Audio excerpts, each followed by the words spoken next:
Today's quick question comes from Holly Roth on Patreon, and she asks, wasn't Supergirl a Red Lantern at one point? How and when did that come about?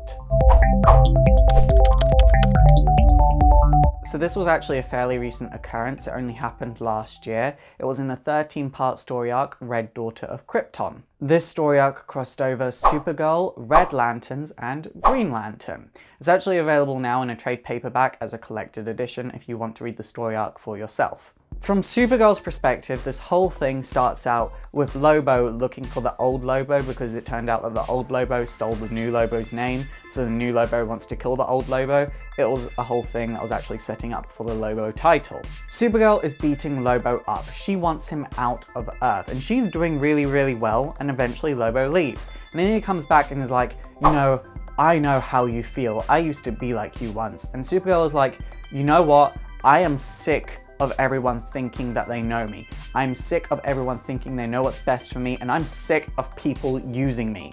And she just gets in her head and starts getting more and more angry until eventually a Red Lantern ring comes along and says, hey, you're an angry person, you're joining the Red Lantern Corps. It puts itself on her finger and she becomes this demonic Supergirl that can breathe fire. Of course, all of Supergirl's friends are worried about her, and they instantly identify that everyone has their demons, and this Red Lantern ring has just caused Supergirl's demons to take over her completely.